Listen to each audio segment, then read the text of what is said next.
I guess I would leave the listener by saying that, sometimes you may listen to myself and these wonderful people that Nishant brings on the podcast and think, oh my gosh, I'm not there. I'm this, I'm that. And I like I said in the beginning, I'm aiming for good enough. And we don't have to strive constantly to be able to have a great impact on our family and ourselves. And in fact, a little letting go, a little softening, and providing ourselves with a soft landing, giving ourselves some grace is really a big part of that. So I guess I want to offer that to you, dear listener.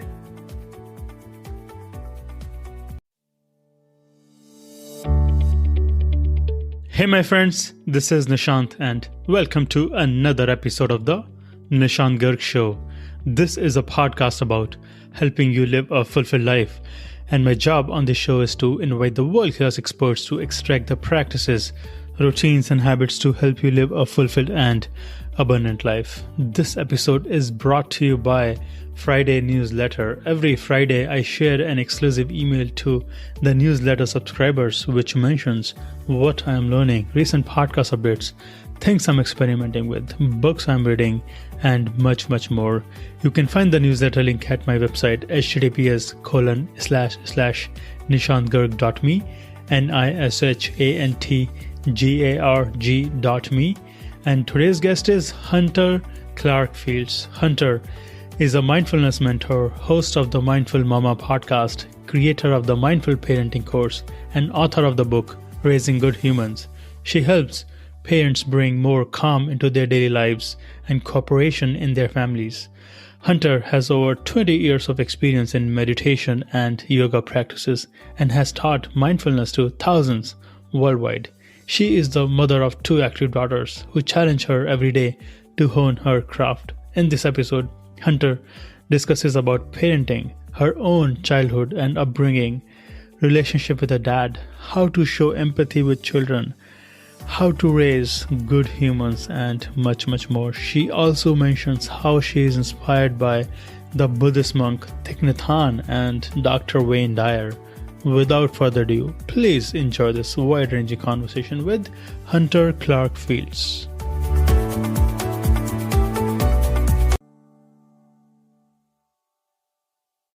Hunter, welcome to the show. Thanks so much for having me on, Nishant. It's my pleasure and honor. So I want to ask you something very funny.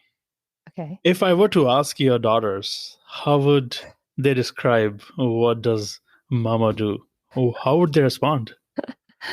Well, they would respond different things at different ages. Currently, they're 11 and 14. So, it's incredibly embarrassing that I've written a parenting book, I'm sure. And so they might say I'm an author, or I teach parents, how to parent or something like that. I guess that's what they might say. I don't know. I've never thought about that. But yeah, they would probably roll their eyes a little or something. If you are in a social gathering and somebody asks you, hey, Hunter, what do you do? How do you usually respond? Well, I say I am a mindfulness mentor for parents, and I teach mindful parenting, and I'm the author of this book, Raising Good Humans. So that's how I would respond. My audience knows a lot about mindfulness, I believe. So when you say mindful mentor or mindful parenting, what do you mean by that? Well, when I'm thinking, they're sort of separate things, I guess. Mindfulness has been a big part of my life for a long time. I've been studying and reading about it since I was a teenager, and I'm a certified mindfulness meditation instructor. But and it's been a big part of my life. But when I think about mindful parenting, it's really different from just mindfulness for parents. Sometimes I see people who teach what they call mindful parenting, but it really is mindfulness for parents. And mindfulness for parents is great and helpful. Parents need mindfulness. That's why it's part of my mindful parenting course and the membership. But I think of mindful parenting as a little different, because mindfulness for parents is like, giving parents maybe the tools of mindfulness so we can lower our reactivity, so that we can surf the waves, so that we can be more present, all these wonderful things, so that we can start to develop more awareness in every area of our life, have less stress, less depression, less anxiety, greater well-being, all of those things, so that we can be able to cultivate that muscle to be able to pause and respond rather than react. Like, that's really amazing. But then what my mindful parenting course does that's different is that we take all this important, valuable work, that inner work that we need to do, this mindfulness for parents work. We also pair it with something that is, equally essential, which is communication work. So how can you communicate with your child so that you don't have to fall back on the old school ineffective techniques of like threats and orders in order to have your life run smoothly? And I think of, mindful parenting is really about bringing that all together, bringing together that inner work that we do. When I developed it, I was incredibly frustrated with the parenting tools and tips and techniques that I had been learning at the time, because they didn't give me any advice on how to take care of my stress response, how to heal those that inner stuff that arises when we parent, to even look at that, right? It was all more like, just say this and everything will be okay. And I was like, there's a lot of stuff before just say this. And there's a lot of stuff before just pause, right? And I was equally frustrated with the mindfulness world, which would teach mindfulness for parents, which would say, okay, as long as we can just calm our stress response and be less reactive, then we'll just naturally know something better to say, which I found to be equally untrue, because I was in that position where I was able to calm myself down. And then I would just say something unskillful that might have come out of my parents' mouth. And it was like my little ticking time bomb of a daughter would just like go kaboom again. So, it really the two needed to come together, the mindfulness and the skillful communication. What was frustrating about the mindfulness and other parenting techniques that you felt? Well, I guess just that, like I said, in the mindfulness world, there's this assumption that if we could just calm down and take care of our stress response, then everything would just be fine after that. And the truth is that's not that's not true. What we think we have these sort of parenting instincts, but really we have causes and conditions, and we were raised in a certain culture and in a certain family. And when we get back into that parent-child relationship on the other side of it, we have certain habits and patterns and habit energies that arise, and we have certain unspoken beliefs and assumptions that we don't generally examine. And so we can calm ourselves down, but then we might communicate in an unskillful kind of old school way of parenting, for instance, giving our toddler 12 hours straight of orders, put on your shoes, pick up your toy, do this, right? And nobody actually really likes to be ordered around, but we don't, until we start to learn those communication pieces and also learn what the things that are not so skillful, we don't really understand why it's kind of like not working, why there's so much resistance. So that was my frustration on the mindfulness side. And then on the communication side, it was that there were so many parenting coaches saying, just respond this way, just say this, just say that. And the truth is that's incredibly frustrating there, is that when our stress response is triggered, which it is a lot by kids, they're experts at finding those places. Like we become like, you'll be surprised, we become like one big button to be pushed, right? And so that when that nervous system stress response is triggered, you actually don't have access to like your full brain. We evolved reactive parenting, on purpose to keep ourselves safe, right? But when our stress response is triggered, that part of the brain, that fight, flight, or freeze part of the brain, is literally bypassing the rest of the brain so that you can be reactive. So all those like good things to say like you literally just don't even have access to them unless you're taking care of your stress response, calming down the nervous system, steadying the heart and the mind. So there's a couple things on both sides, I guess. And before we get into the weeds of mindful parenting and other mindfulness, I want to ask you about your own childhood. What was your relationship like with your dad specifically?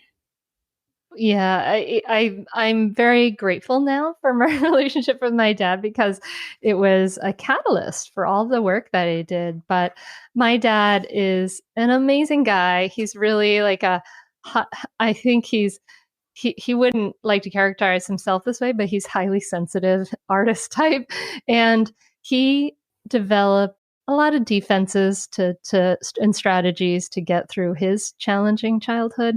And then when I came along, being a highly sensitive artist type myself, and was really kind of pushed back against the just do what I say kind of parenting, it really triggered him. It triggered his anger because, that was what he was given when he was a kid. So it felt unacceptable to him when I had big upset feelings. And so he's a little bit of both worlds. He's incredibly supportive, incredibly enthusiastic. And then he had a big badass rage. And I used to remember like hiding behind my door in my room, hearing him storming down the hall. And the truth is that our relationship was really damaged by his kind of old school parenting techniques for a long time. It wasn't until I did a lot of my own work and was well into my late, it was a good decade where we really couldn't hang out, be in the same space together for very long. And that's sort of a shame, because I know he loves me very much and loved me very much, but he just didn't have the skills and didn't have to be able to take care of his big feelings that would arise. Do you remember any memorable conversation with him that may have had the positive impact in your life? Oh yeah, for sure. For many years, I was a painter, and he was very, very enthusiastic about that. And it was kind of like the opposite of most families, where it's like, go be a doctor or a lawyer. No, he was like living vicariously through me getting some paintings into a New York show. But yeah, he's a really, really smart and self-reflective guy. And, I remember him, as I started to do this work and started to transform what was happening in my own family. I remember one time he came to visit, and, he said to me, when I was a kid, my father used to beat me with a strap, and their relationship was really damaged by his childhood. Kind of still is. Grandpa's 94 now, and or 97. Oh my God. Yeah, and there's still not a lot of warm feeling there. And he said, and I spanked you, and he said, but you're not hitting your kids, and that's great. Like that's this progress. And it was I really appreciated his self-awareness in that moment, and his ability to kind of see what was going on. And for me, I agreed, and I also felt like, well, yes, and not hitting my kids is not enough. I would like to have a closer relationship than that. Were you ever yelled at? Oh yeah, for sure. Yelled at, spanked. Yeah. One time my mom hit me with a wooden spoon on my leg, and I was old enough at that point that I took the other wooden spoon and I hit her back on her leg. Oi. At what point in your life you realized that you needed to learn more skills to be a great parent? Yeah. And I would also say that I don't know about great parent, but what I'm aiming for is I'm aiming for a good enough parent. I I knew that I needed to take care of myself, because my own I was in this I would sort of fall into these pits of feeling depressed and unable to handle life every several weeks or two. And I'm pretty, it was kind of roller coastery emotion. So I knew I needed that. And that set me on my study of mindfulness. And then after my daughter was born, I remember when I was pregnant, I had finally started my own meditation practice, maybe like a year and a half earlier. And I remember being in a group of meditators with my big pregnant belly and thinking like, oh yeah, I got this, like she's going to be so calm and peaceful. This is going to be amazing. And the reality hit me like a ton of bricks because she was, of course, very highly sensitive. And she had a lot of resistance to the kind of like ways I was parenting her, which was, I just kind of, doing what we do in our culture, and it wasn't really very effective. And she had a lot of pushback. And so I started to really, really dive into an intensive period of study and learning then. What is your current meditation practice? Now I wake up every morning and I sit in meditation. That period of time can be, I have a place at the other side of my room. I get my cushion, I get a little bit of reading, I get my timer, or I grab a guided meditation. I really enjoy the guided meditations on the Plum Village app. And I sit for, it could be anywhere. If I don't have a lot of time that day, I'll sit for 10 minutes. Could be maybe 35 or 40 minutes on days when I have a lot of time and I'm feeling moved to, generally around 20, 25 minutes. And that's my practice. And then I also am lucky enough that because I teach mindful parenting and I'm teaching, mindful parenting teacher training, I get to experience more moments of meditation throughout my day, usually in these coaching sessions. So that's really nice. I'm not, it's funny because I'm very human.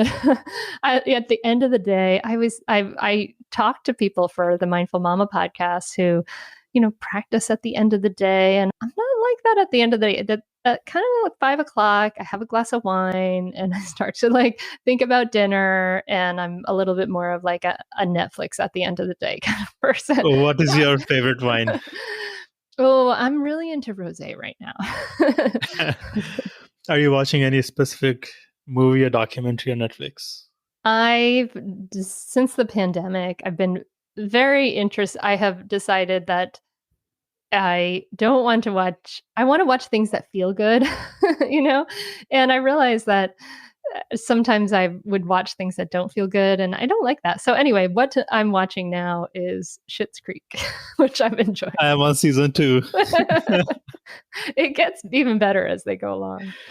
You mentioned about Plum Village app. Do you follow any specific teacher? Yeah, I would say my main teacher has been the Zen master Thich Nhat Hanh, and I've been reading his books since I was 17 or so, and he has something like 90 different books, so there's a lot there.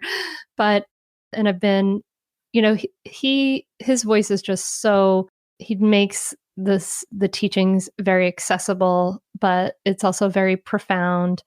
I remember when I was in graduate school, he came to Boston when I was in grad school, and he went to the Boston Convention Center, and it was this free event, and we went, and I went into this convention center room, and there were like 10,000 people there, literally 9 or 10,000 people there, and it was silent, completely silent, and it was such a profound experience, and to hear him speak there was very profound. And then I've been lucky enough to be able to go on retreats at the Blue Cliff Monastery, which is in the tradition of Thich Nhat Hanh in New York State. And I was able to take my daughter when she was 6. The two of us went and we camped we had tents.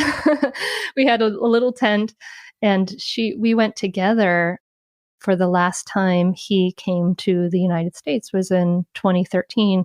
And it's really lovely because there's like thousands of people there. But he always gathers the children up to the very front at the beginning of a Dharma talk and begins every Dharma talk with a talk for the children. And so I got to sit right in the front with my 6-year-old daughter. And one time I had given her a little sketchbook so that she could like draw while sitting in this situation that was, you're kind of expected to be pretty quiet. And so she had drawn the big bell and something else. And anyway, she gave her drawing of the big bell to Thich Nhat Hanh, and he took it. And then he used it in his Dharma talk, talking about how the paper, how the sunshine and the rain are in the paper, because the sunshine and the rain are in the trees, and the trees are in the paper, and we cannot take the sunshine and the rain out of the paper. We would not have any paper if we didn't have any sunshine and rain. And it was really, really beautiful, very profound. Do you remember any specific book or books from Thich Nhat Hanh that you enjoy reading or had made the most impact on you? Yes. One that had a huge impact when I was younger was Peace is Every Step. And I have I lent it sometime a long time ago and I can't find it anymore. And I've been enjoying Peace of Mind as well. And he also wrote, I think, a less known book of his, I think is pretty interesting for people who are interested in mindfulness and the origins of the Buddha and things like that. He wrote a story of the Buddha, which is called Old Path, White Clouds. And it's quite a big book, but I think it's a really lovely version. How did you get introduced into the mindfulness world at the age of 17? It was kind of a roundabout introduction, I'd have to say. I was very up and down, as I told you, and I was desperate for some relief. And so I started looking around for books in my parents' library. And the first book on like Buddhism or mindfulness that I discovered was a little bit esoteric. They had, those pocket books that are, about 3 inches big. They had one that was of Zen koans. And if you know what Zen koans are, they're like these little poems that are basically designed to break your brain, break your thinking mind. And they were incredibly I just was like, so I would take this book because I had an after school job that I would bike to this yacht service company and I would do like secretarial services for this like one guy company. And then I had some free time. So I took the book with me to kind of look at it. And it didn't make any sense to me at all, but it got me curious. And then I started exploring bookstores on my own and found Thich Nhat Hanh. Would you mind talking about what was going on when you were 17? You mentioned that you were desperate. You were not feeling good. What happened? Oh, yeah. And I think it all ties back to my childhood. And I don't feel the victim in any way, but it's interesting. There was a lot of turmoil because I was very resistant to my dad and the discipline techniques they were using. And it's interesting now that I've read the research on how spanking and harsh disciplinary tactics like increase chances of kids becoming delinquents and doing drugs and all these really harmful things. And I did all those things. I was smoking pot. I was doing hallucinogenic drugs with my friends and staying out all night and drinking. And I, at one point after an argument with my dad, I even left home and stayed at a friend's house and, kind of like ran away for a night. I think that happened a couple of times. So there's turmoil at home. And I felt okay because I was getting good grades, right? Like that was the marker of, that was the outside marker of like, I guess everything's okay if you're getting good grades. But I really felt very, I really would go into these deep highs and deep lows. I didn't, I mean, I guess it's how a lot of teens are, right? Where there's so much turmoil. But so I just wanted some peace. I was kind of at one point, at that point I had been with a not very great group of friends who were influencing me to do not great things. And so I had kind of broken away from them, and I was getting more into my art room friends, but I didn't quite sort of know who I was or had my feet on the ground yet. And I really wanted something to ground me. And that helped enormously. I have one follow-up question on this. How did you feel when you were spanked? Oh, God, just like outright terror. Yeah. It's interesting because I have forgiven my father and I love him very much because I know that he was only doing what was normal and expected. And in many ways, it's still normal and expected. And it's interesting if you think about it now. I heard recently someone describe spanking as this, and it really makes sense to me that it's really the only form, it's a form of state-sanctioned domestic violence, right? Like this is domestic violence, but because it's with kids, we say it's okay. And it's interesting to think about our ideas around that. And if as I say that, state domestic violence, like, does it make you feel something, Nishant, or the listener, right? Like, it's like it pushes against our cultural ideas about what's acceptable. I have read some research that if a woman doesn't have a good relationship with her dad, she might treat her partner, romantic partner, not in a good way unless she has done some therapeutic work. Has that sort of relationship showed up with your spouse partner? No, actually.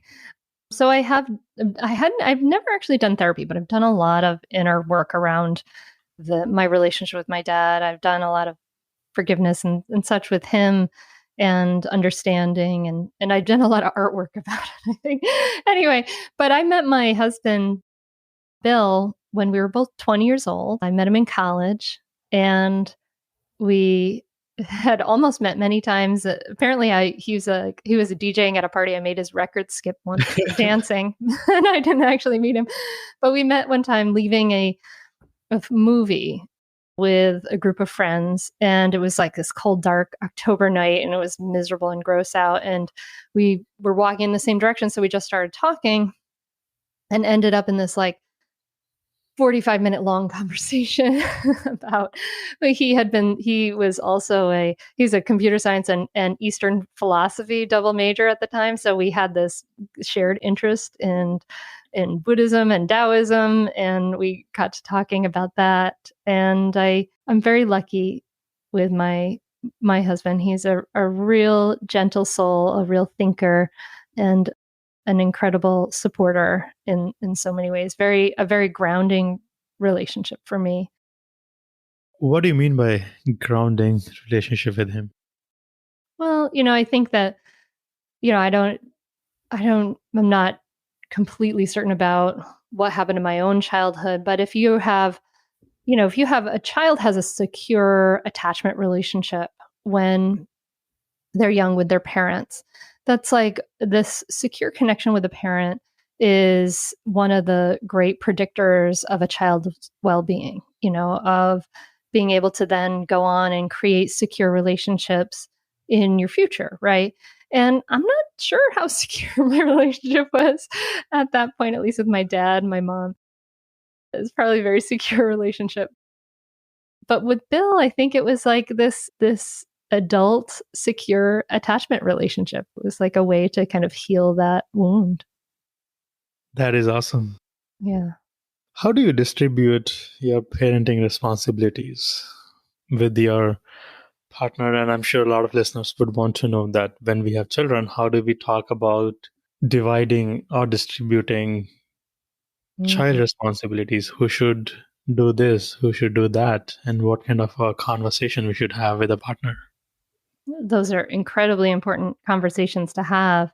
I decided to leave the work that I was doing to be able to have my kids and raise them. I wasn't terribly happy at what I was doing at the time, so it was a really easy decision for me. I was teaching high school art, actually. And so in many situations like that, it's very easy for the mother to fall into the sort of like cultural stereotype that comes from our patriarchal culture that, you do all the things and your worth is only, you're only as valuable as what you bring and what you do. But I happily did not have a lot of that baggage. Actually, my mom was really, she really modeled taking care of herself in a really beautiful way, like in a just no nonsense kind of way, which I really liked. So as a feminist and a believer in, equal and shared responsibilities, that was part of our conversation all along. In the beginning, when the baby was nursing, I would get up at night and nurse the baby. But when the baby didn't need sustenance in the night, then it was Bill's turn to get up in the middle of the night and get the baby. He's always been very active and very, very much an equal parenting partner. I think that when my kids were little, they used to call us mommy daddy. Either of us were mommy daddy sometimes. And I think that spoke to their ability to be able to get their needs met from either of us. He was just as much a secure parent figure as I was, just as much, easily. With children comes a lot of responsibilities, and sometimes parents forget to focus on themselves, right? Mm-hmm. So how should couples focus on themselves and still work on their romantic relationship? It's so much to ask, right? It's kind of crazy, I think, how we're so isolated, and we're supposed to, we ask, we think we should be able to do all these things without any support. It's kind of crazy. So I just want to point to that fact that our culture is not very supportive of parents, and that we don't live in an extended group of aunties and uncles who can take care of kids. And that is really hard. It makes it really, really hard for parents to take care of, check all those boxes, so to speak. But I think it's really important to think about what do you want? How do you want it to look? What is your vision for what you want your family life to be? And I think it's really important for parents to understand that, the first 5 years of a child's life, that those early childhood years, and if you got multiple kids, those are some of the most intensively demanding times of your life. So I would encourage parents to say, if you have some resources, get yourself some more support, and to not martyr yourself in any, in a way. So for instance, my husband and I, at one point when my daughter was little, we had my daughter, I think we had both of those daughters at that point. Anyway, he got a raise from his employer, and it was like this 3% thing or something. And we're like, okay, well, how should we use this? And he actually did the research and looked into what would give us the greatest happiness, which I love that he did that. He said, we should use this raise money to get a steady, regular babysitter and to have more, go out more. And I thought, yes, and I think that's such a wise decision, because it's really it was an investment in our relationship and our steadiness and our happiness and our peace of, our mind, to be able to have some time with each other.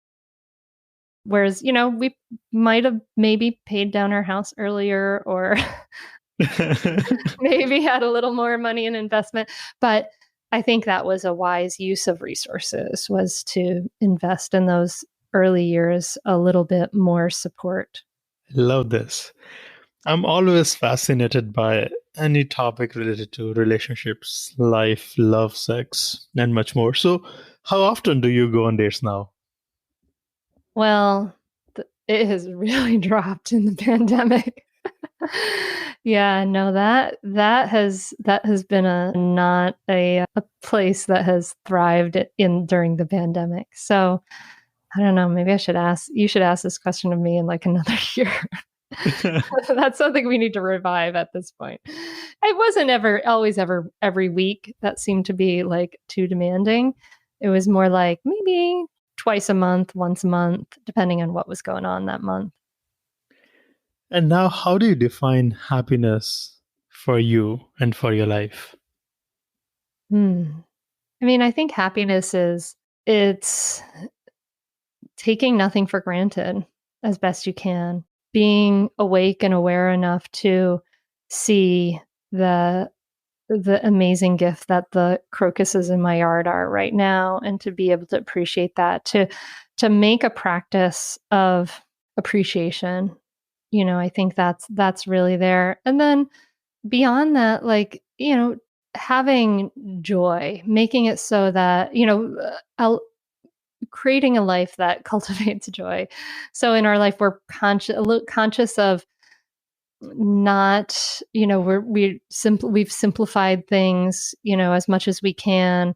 We don't want to have to spend our weekends cleaning out a garage of stuff, but we take time to, our house could probably use a replacement of the shakes on the roof. Like, there's some things that could happen, but we invest in, we're going to, we're taking travel and taking trips and taking our kids to do experiences, and, knowing that experiences are really one of the most valuable things that we have. I mean, I think this is such a amazing planet we have. There's so much to see. There's so much to experience.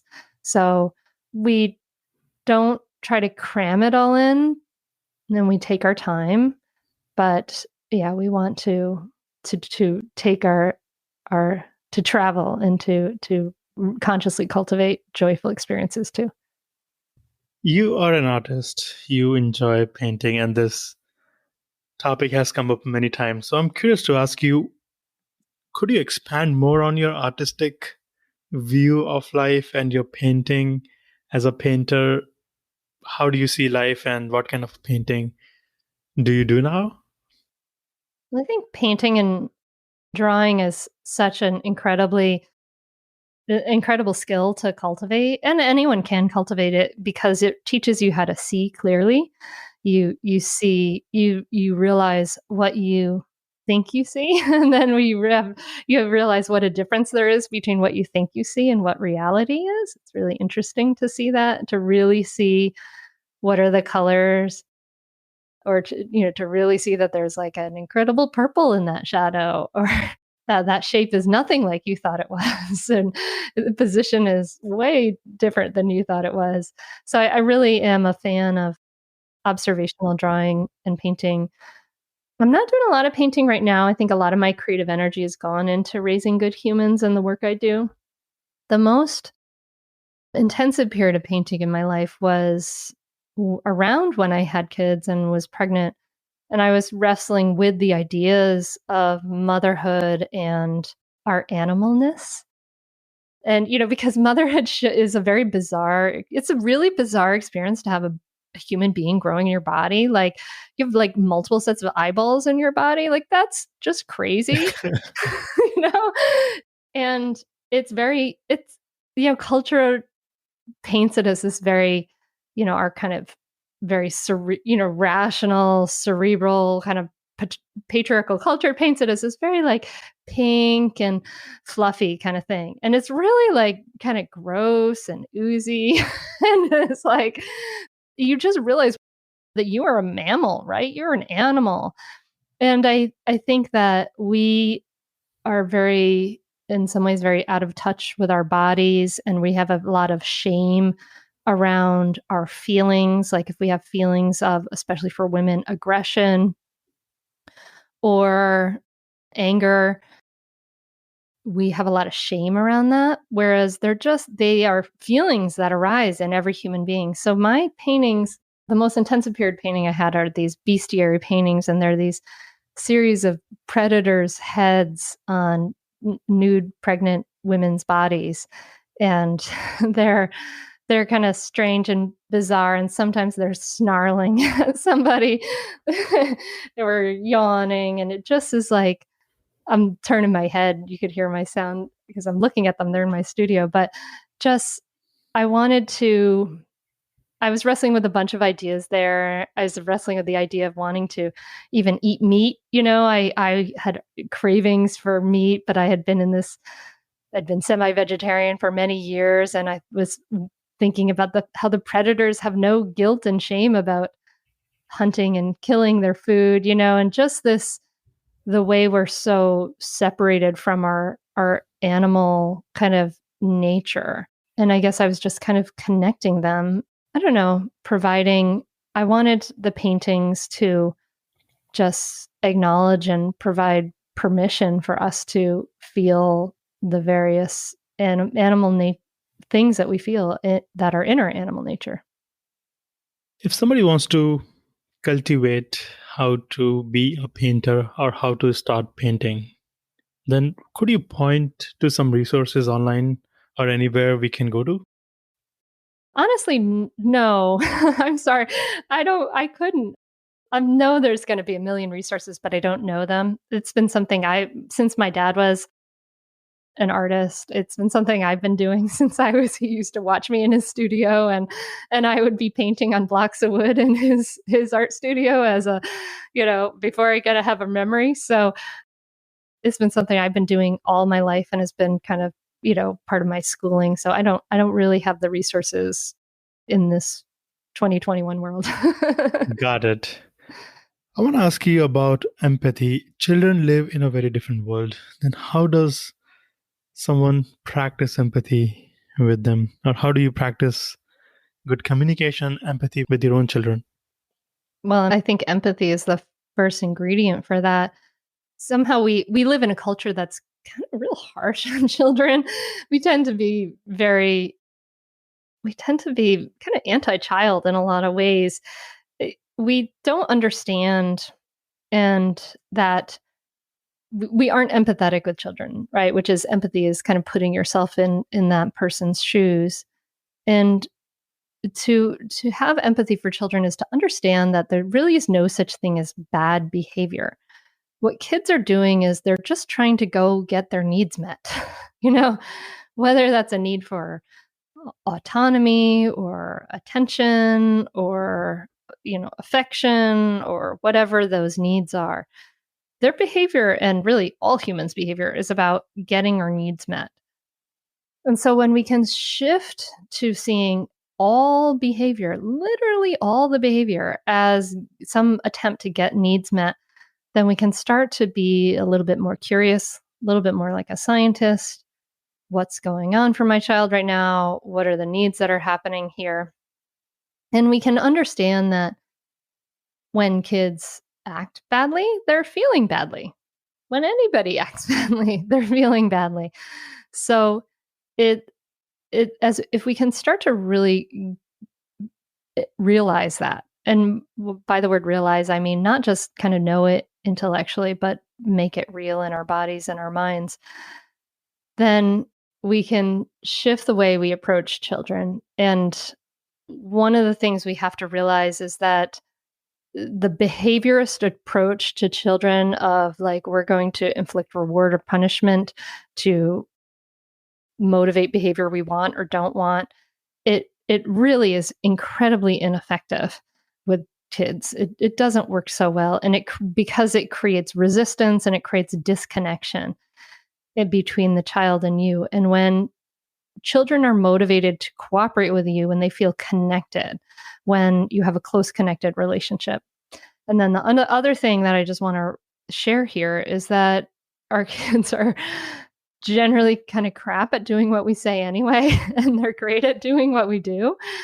We're much better at modeling the behavior. So we find ourselves in situations as parents, and this is just all of us do, and it's not something for us to be harsh and mean and shame ourselves for, where we're yelling and we're frustrated, but we can't yell at our kids to stop yelling. It doesn't make any sense. It reduces trust. It just puts them into a fight, flight, or freeze state. They can't learn anything when they're being yelled at. And so the work of calming our own reactivity, creating habits that steady the heart and the mind and the nervous system is really that first, most essential work. Really, there's a really important imperative to heal our own stuff so that then we can be that presence for our child, so that we can, instead of being reactive, we can step back and say, what's going on here? What's driving this? And then start to get curious. And when we can do that, then we can respond much more effectively.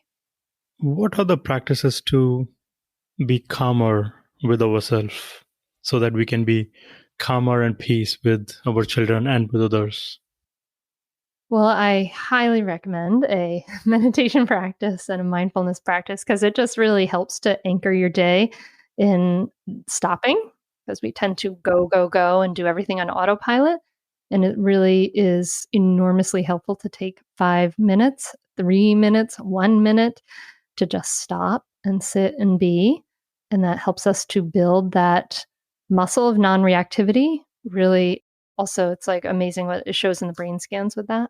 But also, there's a lot of things we can do in the moments. We can like understanding the nervous system a little bit more. Like each inhale is a mini stress response. It excites the body and increases the heart rate. Each exhale is a mini rest and relax response, which calms the body. So we in every inhale and exhale, our body is balancing the nervous system, right? And so when we know that, we can consciously do things like using a longer, slower exhale to calm the nervous system. We can do things like sitting down on the ground to lower ourselves and put our body position in a less aggressive body position. If you're standing towering over a tiny person, that's an aggressive body position. So you can sit yourself down, maybe put your hands on the ground, take a long, slow, deep breath, which is cliche because it works. and then respond from that place. But really, like, taking care of your overall stress is one of the biggest things that parents can do. If you're not getting enough sleep, if you haven't seen your friends, if you're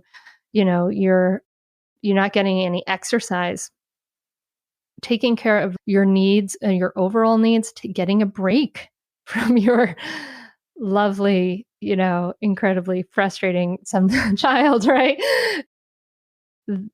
Taking care of your overall stress is one of the biggest things you can do. Hunter, what is your sleep routine? Oh, I like to sleep. During the pandemic, where I haven't had to get my kids to a bus stop, I sleep even more. So I am in bed at like 9:15, 9:20, and I read until 9:45 or 10. And then I don't wake up with an alarm anymore. So it's really nice. So I sleep anywhere until from 6 till 7:30 in the morning now. It's really lovely. It's quite luxurious. What do you usually read before going to bed? I usually read a novel before I go to bed. Sometimes I read something that's more inspirational before I go to bed, like a book by Thich Nhat Hanh or Jack Kornfield. But most often it's just a novel. I just like to relax and read a book. And in the preparation of this conversation, I found your Huffington Post, which you wrote back in 2017 or 2018. And it is about expansion and contraction. Life expands and life contracts. So I read that article, so I understand a bit. Could you briefly describe about expansion and contraction to our listeners? Well, it's been 4 years since I wrote that article, Nishant, so I'm gonna have to remember what was on my mind at that time. Or in general? I mean, when I think of expansion and contraction, I think of, we in a lot one of the things I think of is our comfort zone, that we live in a culture that's very geared towards making us be more comfortable and keeping us in our comfort zone and staying safe and having more and more comfortable life. But the truth is that and growth and expansion requires us to step outside of our comfort zone. It requires us to feel feelings that may be different and unfamiliar and unusual.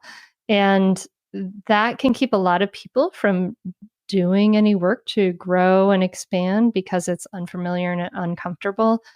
But I think that we are obviously we want to spend some time in our comfort zone every day. I do that. Yeah, obviously, I'm like reading my novels before I go to bed. But we want to also spend some time knowing that doing things that grow us, that change us, and that requires us to maybe be a little uncomfortable.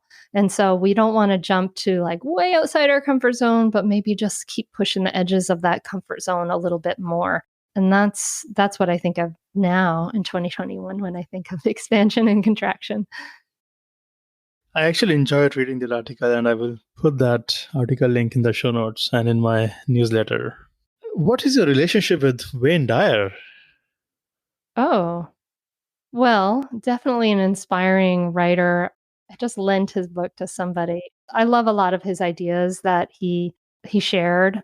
I think he helps relieve a lot of guilt for people in some ways. One of the things that I think of is that as a person who's running a business, right? I'm like I have books, I have the membership, I do teacher training, and in that sort of helping and healing world, a lot of us can be afraid of even charging money for our business. And I think it's really one of the things that stuck with me that he said was that, like just as you can't get sick enough to help somebody get better, you can't get poor enough to help somebody get wealthy, right? Like it doesn't help us to sacrifice our own health, wealth, and happiness to help other people. But in fact, back to that expansion thing, actually, when we expand, when we grow, then we can give more to the world. And I think that was a very helpful idea for me along the way.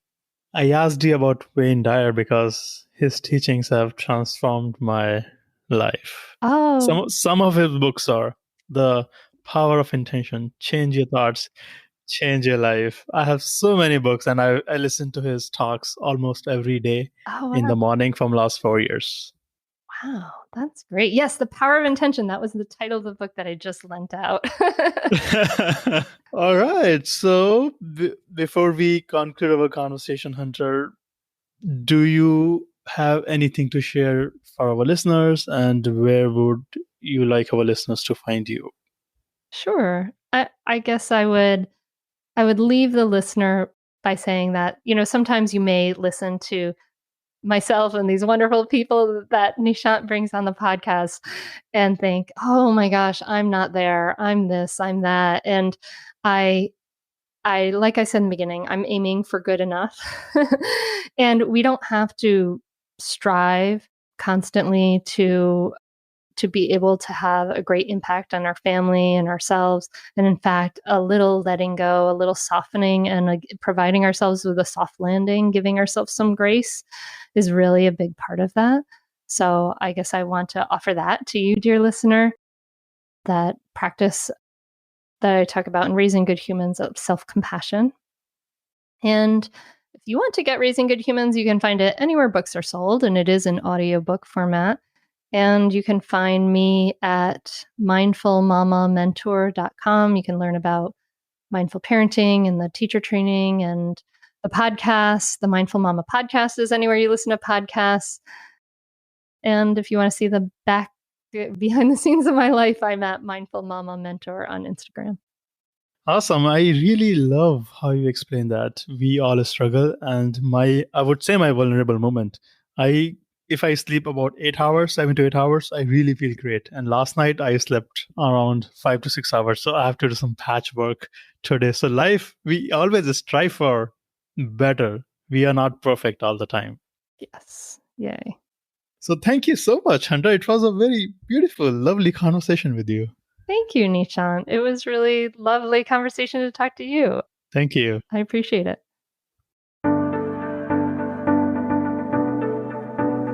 Thank you for listening to this podcast episode today. If you did enjoy this, please subscribe to this podcast on Apple Podcast, or you can visit https://nishantgarg.me, NISHANTGARG.me.